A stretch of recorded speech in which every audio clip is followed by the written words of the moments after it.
Have you ever tried to speak and felt the room swallow your voice before it crossed the table?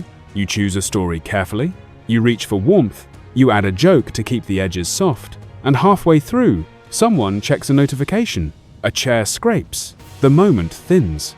You walk home replaying the scene, asking why your words never land where you aim. Maybe you are not loud enough.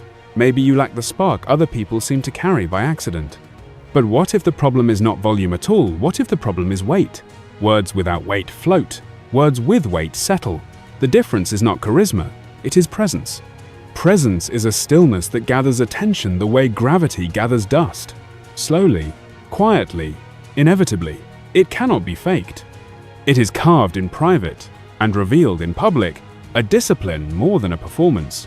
2,000 years ago, the Stoics trained that discipline like a muscle. They spoke less, considered more, and treated silence like a tool instead of a failure. They knew that conversation is not a contest for sound, but a craft of meaning. Meaning is what people follow, even when the voice that carries it is soft. Today we return to that older craft with 5 simple words. Not scripts, not tricks. 5 stances that change the atmosphere around you.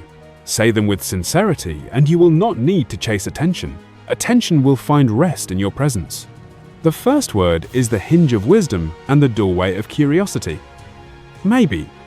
Most people fear that word because they think it announces weakness.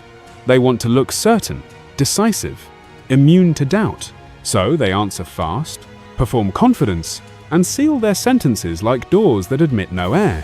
But certainty, without understanding, is only a costume. Maybe is the moment you open a window and let the truth decide whether to enter. It slows you down just enough to see clearly. It tells the other person that you are strong enough to resist pretending. It tells your own mind that it does not have to panic when it meets the unknown. Maybe is not indecision. It is disciplined humility. It buys time to think. It buys space to learn. It buys trust from those who can feel that you would rather be accurate than impressive.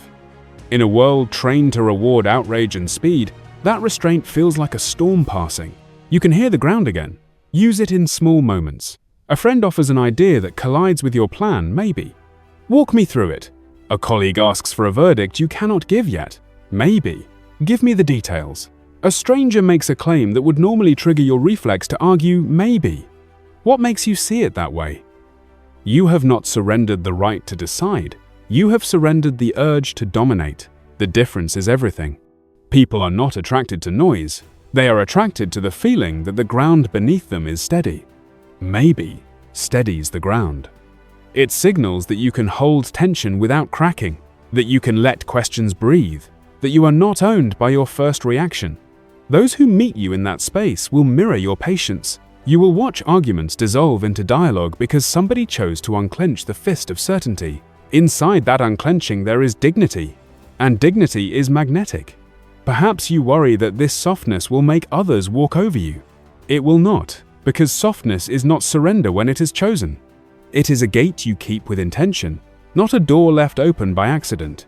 You are still the guard. You are simply wise enough to examine what you admit. Practice the word aloud.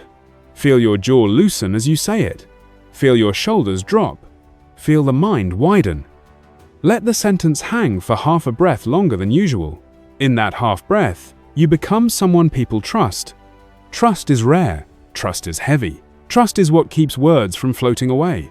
Darkness deepens the calm. Let the mind widen and the breath slow until words carry weight. Darkness deepens the calm. Let the mind widen and the breath slow until words carry weight. Darkness deepens the calm. Let the mind widen and the breath slow until words carry weight. There is a second word that quiets rooms more quickly than any argument can. I understand. Spoken softly, without drama, it does not claim to have lived another's life. It pledges to stand beside it for a moment. Most people confuse help with fixing. They reach for tools the instant pain appears, as if a wound were a problem to solve rather than a life to witness. They prescribe, they compare, they recite a memory from their past to prove that they too have suffered. But pain does not need a mirror, it needs a harbor. When you say, I understand, you lower the wind enough for someone else's candle to keep burning. The nervous system hears permission, shoulders drop, the jaw unlocks. the breath deepens, and when the body stops bracing, the mind opens a gate that advice can walk through later, if invited. This understanding is not sentimental. It is disciplined compassion, the Stoic kind. It does not drown in another's storm. It builds a seawall so the waves can break without sweeping you into the dark. To understand, you listen beyond the sentence. You notice cadence and undertow, the laugh that hides a flinch, the word that arrives late because shame shoved it behind the teeth. You reflect what you heard with respect. You do not correct the feeling, you make room for it. Say it after silence, not before. I understand. Let the words be a chair, not a command. This choice does not make you small. It makes you safe. And safety is rarer than cleverness. In a meeting, a teammate admits a mistake in a voice that expects punishment. You could interrogate. Or you could say, I understand. Let's learn from it slowly. The work still gets done. The standard still stands. But fear loosens its grip, and with it, the need to lie fades. At home, someone you love returns late and brittle with the sharp edges of a bad day. I understand. Not to excuse, but to acknowledge. Later, you can set the boundary. First, you make space for the human. In conflict, understanding is the fastest path out of war. You are not surrendering truth. You are granting dignity. Dignity calms threat.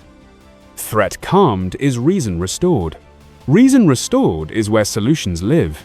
Beware the counterfeit versions. I know competes, at least minimizes. You should commands. Understanding neither competes nor commands, it shelters. And people remember where they were sheltered. They come back. They bring others. They protect the place that protected them. If you want to become magnetic, reduce fear. Understanding reduces fear more reliably than brilliance ever will. Say it only when it is true. Never to manipulate, never to end a conversation before it tells the truth it was trying to reach. When it is not true yet, return to listening until it becomes so. That patience will cost you time and pay you respect. And respect is a currency that spends everywhere. Compassion without collapse is a wall against the storm. Hold the line and let fear drain away. Compassion without collapse is a wall against the storm. Hold the line and let fear drain away. Compassion without collapse is a wall against the storm. Hold the line and let fear drain away. The third word is small enough to hide in a pause, and powerful enough to open a gate. Go on. Most people speak as if walking across a thin bridge in wind, white-knuckled, waiting for interruption to knock them sideways. They rush to get to the point before the gust arrives. They cut their own sentences short to avoid humiliation. Go on is the hand that steadies the bridge. It does not add information, it adds safety. Safety widens the bridge until two people can walk across it together. When you say it, say almost nothing else. Let your face soften. Let your eyes hold. Let silence receive what comes next. Do not reward confession with a lecture. Reward it with room. Room is rare, and rarity draws people back. You will be tempted to decorate the moment with stories that prove you are interesting. Resist. Interest without safety is entertainment. Safety without spectacle is leadership. Leadership in speech is not a louder voice. It is a steadier presence. The ones who lead are the ones whose attention does not flee. They do not fidget. They do not scan the room for a better listener to become. They stay. And because they stay, others unfold. This unfolding is where trust grows roots. It is where truth appears without being forced. Use go on in interviews, in first dates, in negotiations, in ordinary mornings over bitter coffee when someone hesitates before telling you what is really wrong. Say it, then wait. You will learn what pressure has taught them to hide. You will hold a piece of their reality long enough for it to feel less heavy, and the gravity around you will change. Presence is not an aura.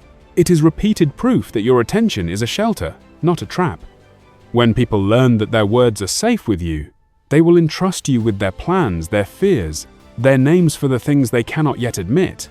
That trust is not a toy, it is a duty. Guard it. Be careful what you repeat. Be slower than gossip. Be faster than apology. Keep what is not yours to tell. As you practice these 3 words, maybe, I understand. Go on. You will feel your pace slow. and your influence grow. The world rewards haste with applause and then forgets your name. Stillness leaves an imprint. From here, the path bends inward. You cannot hold the words of others if you are drowning in your own. You cannot become a harbor if your shoreline erodes every time the tide rises. The next word is a breakwater. Enough. Presence is proven by patience. Let silence expand until truth arrives on its own feet. Presence is proven by patience. Let silence expand until truth arrives on its own feet. Presence is proven by patience. Let silence expand until truth arrives on its own feet. Enough. In a culture trained to kneel before the altar of more, this word is rebellion. It is not defeat, it is design.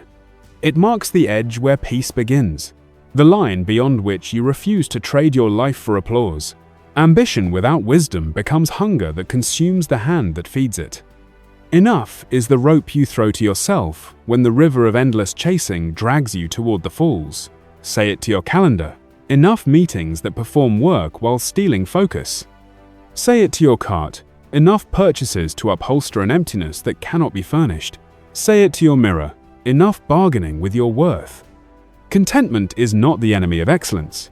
It is the soil where excellence can take root without poisoning you. Plants do not stretch by screaming. They stretch because their roots found still water. When you can say enough, people sense that you cannot be bought by attention. They relax around you. Games end. Real talk begins. Your yes grows rare, and therefore valuable. Write a small list titled Enough. Below it, name the limits that protect your peace. Enough scrolling after midnight. Enough caffeine after 2. Enough errands that look like progress. Enough yeses given to dodge discomfort. Then write another list titled Yes, That Matters. 2 or 3 items only. Rehearse saying no to everything that does not feed those items. People will test these lines. This is not cruelty, this is gravity. When they push, repeat the boundary calmly like a lighthouse repeating its beam. Do not argue with the sea. Your calendar is your character written in boxes. Return it to yourself. Block hours where deep work cannot be interrupted, where your phone sleeps 10 feet away, where your focus becomes a single blade. Guard those hours with the seriousness you would guard a newborn. Which brings us to the final word, the blade that protects every treasure you hold. No, small, final, clean. Spoken without apology and without cruelty. Each honest no shapes your future into a form you recognize. Each clear no multiplies the worth of your yes. Do not decorate it with excuses you do not believe. Do not wield it to wound. Use it like a craftsman uses a chisel, precise, patient, intent on revealing a form that can carry beauty without collapsing. Those who hear it will sort themselves. The ones who wanted access, not relationship, will drift. The ones who respect value will draw near. This sorting will sting at first and free you forever after. You will sleep deeper. You will speak slower. You will feel your spine again. And your words will fall with the weight of someone who does not perform for approval, because approval no longer rents space in your chest. Now gather the 5. Maybe. I understand. Go on. Enough. No. Do not treat them as tricks. Treat them as mirrors. They reflect the person you are becoming. Curious, compassionate, present, content, unshakable. Practice them for 90 days. Keep the words on a card in your pocket. Glance at them before meetings, dinners, late-night texts you would regret sending in the morning. Track not what you said, but how the room felt. Did breath slow? Did fear soften? Did respect rise? At day's end, write 3 lines. Where you listened well, where you stayed humble, where you honored a boundary. Tomorrow, improve by 1%. Compounded presence is unstoppable. This is not performance. This is character. And character is what turns voices into instruments and rooms into sanctuaries. If this message steadied you, tell me which word you'll practice for the next 24 hours. Subscribe to the Stoic Mind not for noise, but for stillness, discipline, and the kind of power that moves without shouting. Boundaries protect peace. Say less, stand firm, and let the unnecessary fall away.